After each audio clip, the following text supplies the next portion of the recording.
What is up, everybody? Yesterday, Clint talked to you about why you should stop freaking out about A.D. Mitchell. Today, I'm going to talk to you about who it is that's going to make you forget that A.D. Mitchell ever existed. Today on the Locked On Bulldogs podcast. You are Locked On Bulldogs, your daily podcast on the Georgia Bulldogs. Part of the Locked On Podcast Network. Your team every day.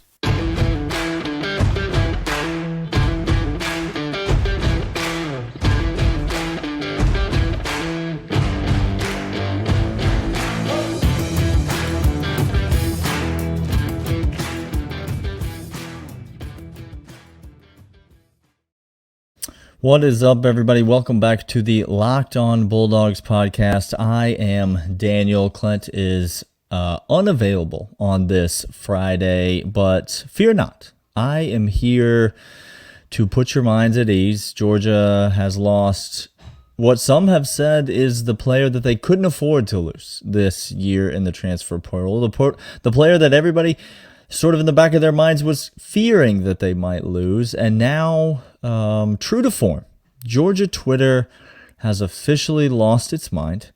And I'm going to say some things that you're not going to care for.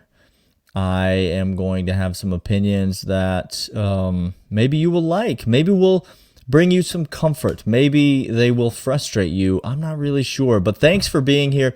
If you're new to the podcast, subscribe on whatever platform you listen to, Stitcher, Spotify, Apple Podcasts. Follow us or subscribe. Leave us a 5-star rating and review. Those things really do help. I know maybe you don't have a podcast, and so you don't maybe think about how those things help, but those things really do help. And so thank you so much to everyone who has done that. Get on over to the YouTube as well. You can subscribe to the YouTube channel, and you can give us a thumbs up, comment on this video. All of those things are helpful as well. All right, let's talk about A.D. Mitchell. I'm not going to rehash what Clint said yesterday. Clint got on here yesterday, talked about how A.D. Mitchell is transferring, how everything is going to be fine, how Kirby has things under control, how we can trust in that process, and then Kirby Smart, if anyone has ever given you any reason to trust them, it is Kirby Smart with this Georgia football team at this moment. I'm not going to rehash any of that. I do want to say one thing as people lose their minds. And I'm not going to get into the damn good dog or not discussion because quite frankly, and you're not going to care for this, I went to the University of Georgia. I am a lifelong Georgia fan. I've been a Georgia fan for longer than a lot of people listening have been alive. There are bigger things in this world than being a damn good dog. A.D. Mitchell did something for the University of Georgia that you, the listener, have been waiting for someone to do for 40 years. Some of you, your entire lives, you have been waiting for someone to do the things that A.D. Mitchell did for the University of Georgia. And now you are going to quibble about whether or not he deserves a label because he is not going to graduate from the University of Georgia. Many of you listening to this podcast didn't graduate from this University of Georgia, and the vast majority of you listening to this podcast never contributed on the field to the University of Georgia's football success. And yet we, the fans, feel like we are entitled to throw around this thing. Let me just please stop with all of this nonsense. This 21-year-old young man played for Georgia and did incredible things for Georgia. Now he's going to go somewhere else. I don't honestly care what the reason is. He's leaving. Stetson Bennett also left the program at one point in his career. There's been lots of players who have left the program for lots of reasons. I'm not saying that you have to enshrine A.D. Mitchell in the Georgia Hall of Fame. I'm not saying that you have to remember him fondly, even. It doesn't even matter. What he did cannot be taken away. The catches that he made in the games that he played in, the biggest games in many of our lifetimes that the University of Georgia has ever played in, the catches that he made can never be taken away. And he did all that for us. He did all that for the Georgia Bulldog Nation. Now, that being said, let me be the first to say this is a huge blow to the University of Georgia. This is not a small thing. This is not a little deal. This is a significant blow to the University of Georgia. I'm going to talk more about why I think we will be fine in the next two segments, but I want to start by saying this is a huge blow to Georgia. So in the next segment, I want to get into some history. I want to do a little argument from history about why Georgia will have no problem, and I'm going to use the phrase no problem, replacing A.D. Mitchell.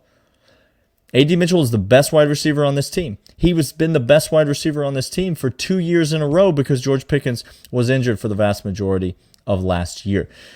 He's the best receiver on this team, and I am confidently using the phrase, we will have no problem replacing him at Georgia. That's what I want to get into. I'm going to give some historical arguments, I'm going to give some factual arguments, and I'm going to give some philosophical arguments in case some of you resonate more with ones or the other. And then in the comments, you will all tell me why all of my arguments are foolish and why everything I've said is asinine. But we'll just save that for later. For right now, let me talk to you about the fine folks over at BetOnline. BetOnline is your online sportsbook expert, and they are the place that the Locked On Bulldogs podcast trust to make all of our online wagers. I saw that there's some people are starting to release Heisman odds for next year. You get over to BetOnline, look at that. You can get into Major League Baseball futures. Some Masters futures are starting to come out. You can start looking at that. You can bet on the NFL playoffs. The divisional round is here. There's 4 major significant matchups. You can bet on the NBA, even though that is insanity. You can bet on the University of Georgia to bounce back and get a big home win against Vandy on Saturday, even though that Vandy team is good and scares me to death and I don't want to get into it. BetOnline is the place to go. Locked On is the promo code. They're going to give you a bonus on your initial deposit when you use that promo code. BetOnline, your online sportsbook experts. All right, let's get into some history and talk about why Georgia's going to have no problem replacing A.D. Mitchell. There are more than one way offensively to win a national championship. Here's what I mean by that. Over the last several years, we have seen a different approach from several different teams on their way to winning it all, winning a national championship, hoisting a trophy. We have seen some teams like Georgia last year, like Georgia in 2021, who offer a more balanced approach. If you look at Georgia's breakdown, they had a lot of guys with more than 25, 30 receptions. They had a lot of guys who made a significant impact. Multiple, 300, 400, 500 yards receiving, a lot of guys, but they did not and have not had. Now, part of this has to do with the fact that George Pickens was hurt in 2021, or I think we might have seen more of a skewed number.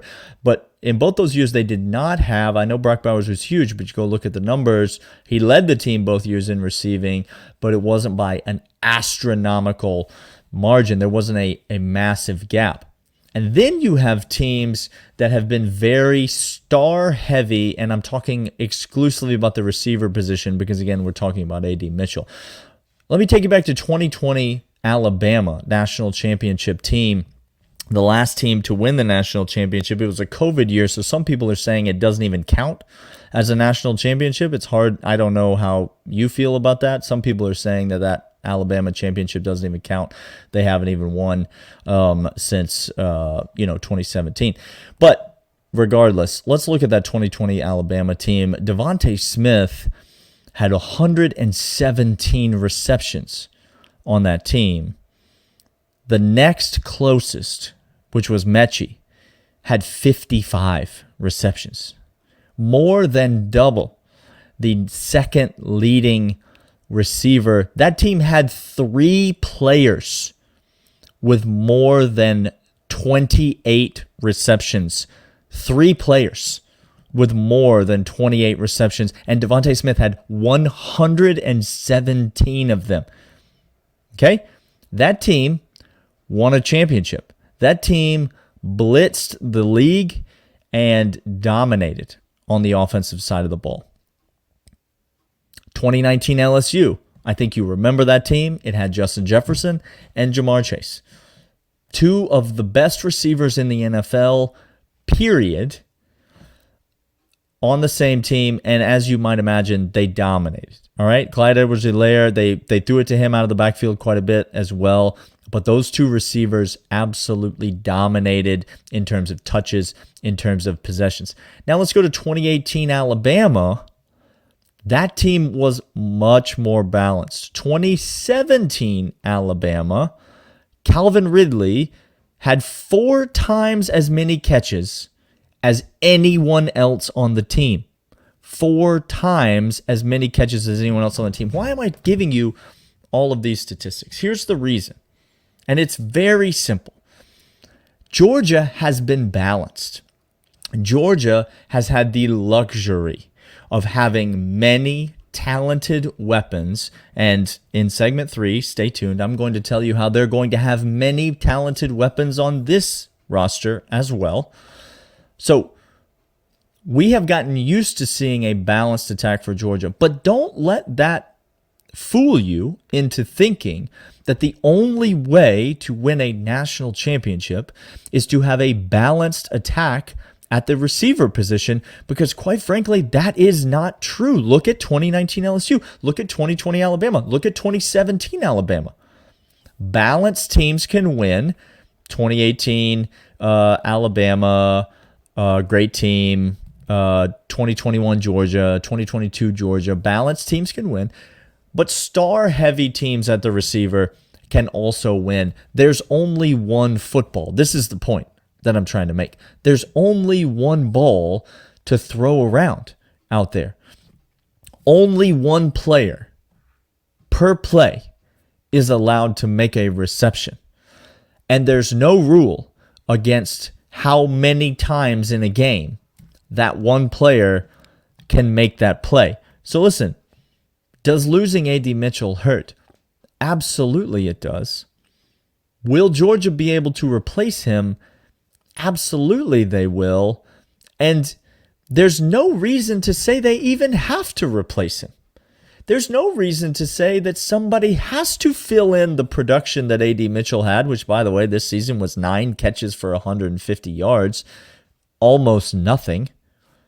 He happens to be very good in the red zone, and he happens to be very clutch and come up big in the biggest moments for Georgia. I'm taking nothing away from him because he is the best receiver on our team.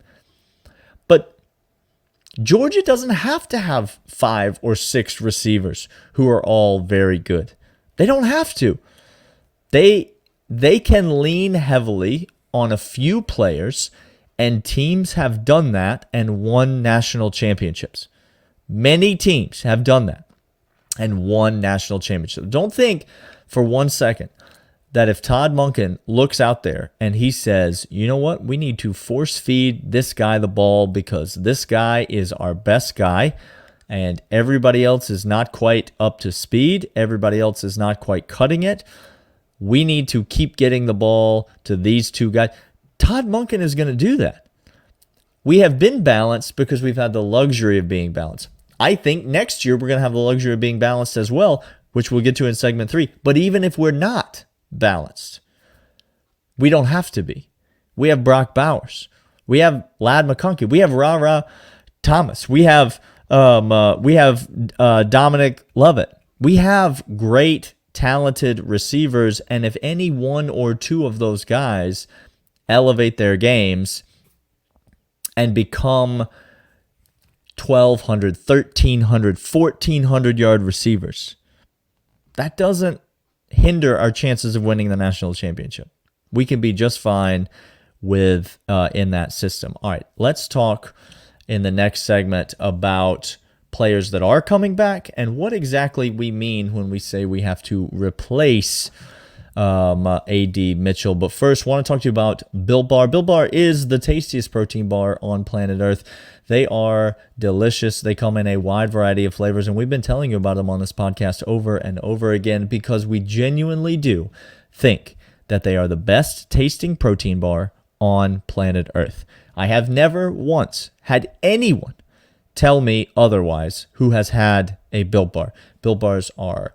They come in a wide variety of flavors. They come in a wide variety of textures. Every single one of them is keto approved and fantastic meal replacement on the go, pre-workout, post-workout, whatever you need. Throw one in your desk drawer, throw one in your bag on the way to taking kids to basketball practice, whatever you need, whenever you need it. Built Bar is there.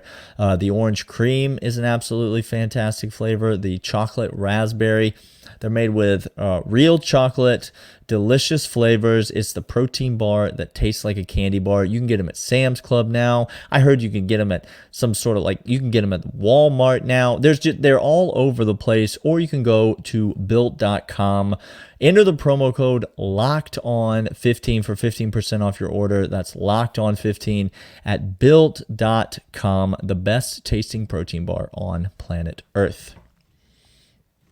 All right, well, here's the thing.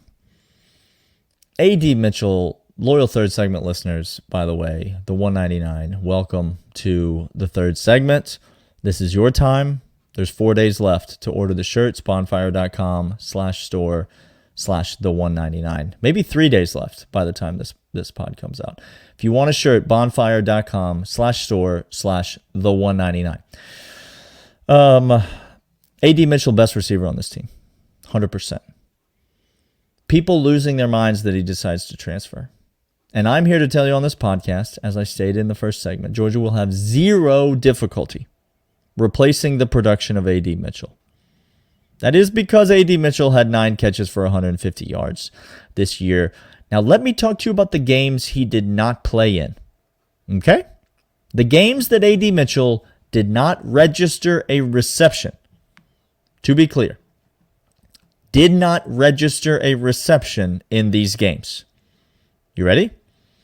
Georgia scored 48 points, 39 points, 26 points, 42 points, 55 points, 42 points, 27 points, 45 points, 16 points against Kentucky. We threw the ball 9 times, I believe, in that game. Nope, we threw the ball. We completed 13 passes in that game. 37 points and 50 points. Those were the games that A.D. Mitchell did not play. Now, Kearis Jackson is gone. Dom Blaylock is gone. And Darnell Washington is gone. But of the receiving core, everybody else is back. So, we got Ladd back. We got Dylan Bell back. We got Marcus Rosemy back. We got Arian Smith back. And then, of course, we got Brock Bowers back. We got Oscar Delp back. Plus all the young guys, Daniela Morissette, Meeks, the guys who have not had a ton of experience who could absolutely step up. Plus all the freshmen. Plus the red shirt.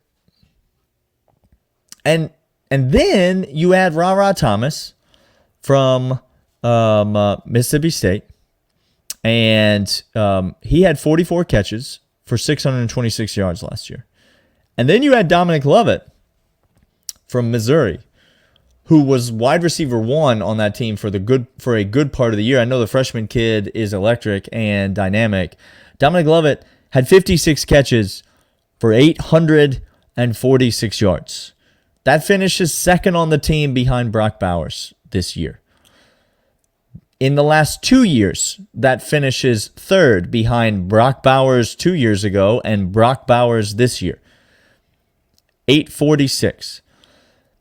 You look at the production that Georgia has returning, whether it's production from Georgia's team or production from Missouri's team or production from Mississippi State's team. You look at the production that Georgia has returning at receiver. Now, Darnell Washington, an elite talent, a first-round talent. He is a first-round tight end. And if people don't draft him in the first round, shame on the entire NFL. But Oscar Delp is a better pass catcher than Darnell Washington. And Oscar Delp will have more receiving yards in 2023 than Darnell Washington had in 2022. Part of that, I will admit, is frustrating because I wish we had used Darnell in the passing game more. Georgia will struggle in blocking and perimeter blocking without Darnell Washington. We absolutely will struggle next year. That's something Clint and I will get to. But the tight end position should be more prolific in terms of its pass catching ability next season. The wide receiver position will be more prolific in terms of its pass catching numbers in 2023 than it is in 2022. And yet, people are losing their minds and telling me that Georgia will never replace a guy like A.D. Mitchell. We already did replace a guy like A.D. Mitchell. We replaced him with 2 guys, plus 1 million guys coming back. I am so confused by this narrative. Georgia will have to find somewhere to go in the red zone and in the end zone. That is absolutely true. A.D. Mitchell provided something in those moments. And then Georgia needs a dude, a guy to step up at receiver who says, when the game is on the line and the moment is the biggest, I'm going to be the guy that goes and gets open and gets the ball. That was A.D. Mitchell. He had a swagger and a confidence to him that Georgia has. I haven't seen out of any of the people Georgia currently has. Somebody needs to emerge. Maybe that will be Ra Thomas or Dominic Lovett. Maybe it will be a guy like Marcus Roseme. Maybe it will be a guy like Dylan Bell. I think we saw flashes of that. Or maybe, not really his personality, maybe you'll see some of that out of Brock Bowers, who is obviously the most physically gifted and dominant receiver that Georgia has ever had in the history of the program. Georgia's going to be fine at wide receiver, and there are so many reasons why, but I'll go back to the most important one. There's only one ball, and there's only one pass catcher per play allowed. Georgia's got plenty of options, and all of them are more than capable of doing the things that A.D. Mitchell did. Do I hate it that he's gone? Absolutely. Do I wish he were playing at Georgia again? Absolutely, I do. Do I understand why you would leave Georgia and go to Texas? I do not. And just to be clear, you can leave it in the comments if you want. I don't care about the reason. I don't care. I don't care about what people think. I don't care about if he comes out and says the reason that he transferred. I'll be interested in that. I do not care about your speculation. I do not care about what your insider or your guru told you. I just want to think about all of the weapons that Todd Monken and this Georgia offense have for next season. And I would much rather get my bucket and worry about who the quarterback is going to be and how the quarterback is going to play than I would worry about A.D. Mitchell and how few yards he's going to have at Texas next year. None of that matters to me. Georgia's just fine. And Georgia is the reigning national champion, the reigning back-to-back national champion. So Georgia fans, take a deep breath and enjoy it because we out here. All right. This has been Locked On Bulldogs. Hope you have a great weekend, and Clint and I will be back next week with tons more on this Georgia football team. See you then.